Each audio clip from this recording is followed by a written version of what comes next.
So St. Bonaventure's 52 points for an opponent season low this year. Previous was 59 by Penn State.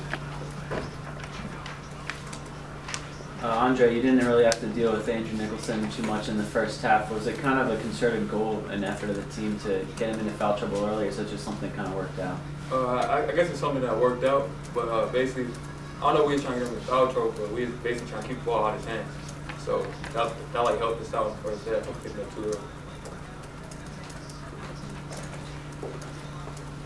The game, and what were you trying to focus on? The only thing I was focused on is not letting him touch the ball. And if he catching that, letting him score. Like I just didn't want him to give him nothing. I mean, no free throws, no like anything. How did it feel to oop on there at the end? It felt good. The first time I had that TJ was gonna throw it up, and then he tried to bounce it. So I told him like next time just throw it up. It felt good.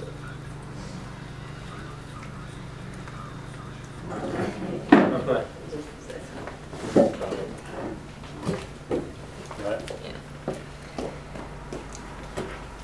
I thought, needless to say, that we executed pretty well, especially in the second half. I thought offensively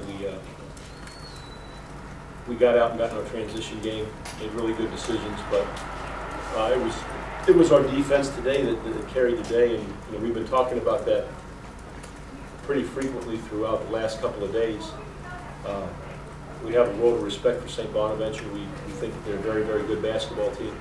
Obviously, any team with Andrew Nicholson on it is a great team, and I think that you know, Mark Schmidt is a great basketball coach. And I thought we were very fortunate today because we were able to get Nicholson in foul trouble early. I thought we were able to come back and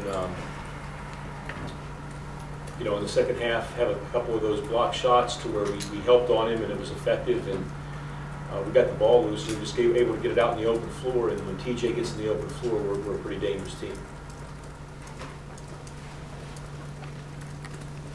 It was big for him to bounce back tonight. Yeah, it really was. For his confidence, that was big for him. I think that you know, when coaches don't like to talk about things that go on in your locker room and all that, but we had a lot of kids that were hurting in that locker room after our last game. And Sean was certainly one of those guys. And I was excited to see our elder statesmen step up, you know, obviously in BJ's absence, and playing with the type of effort and pride that you know, is I guess in their mind, and I think in my mind too, is sort of a bounce back type of effort, you know, where you know, we were disappointed in our last outing and the way we finished it. And I thought today we responded with an effort that was matched the type of intensity that we probably should have had the last 4 minutes of the last game that we didn't. And I think Sean was the leader in that regard.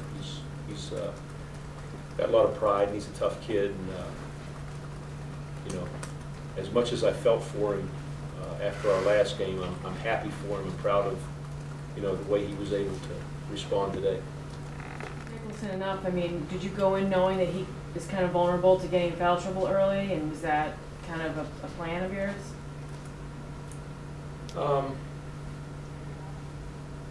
Yes and no. I mean, the biggest thing is that, you know, the way Andrew plays is he tries to play everybody, and he's so good.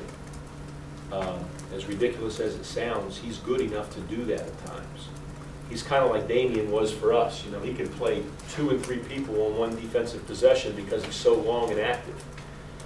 But what he likes to do is help off in the middle. So, you know, a lot of times when you come at him, he's going to stop that initial drive. But on the next pass and the next pass, when he keeps having to move in there and stop it and get from side to side, sometimes he gets a little out of position. And, you know, not just with Andrew, but with any big guy who plays us like that, you know, we'd like to try to attack him and make him have to do that more than one time per possession when he's so effective.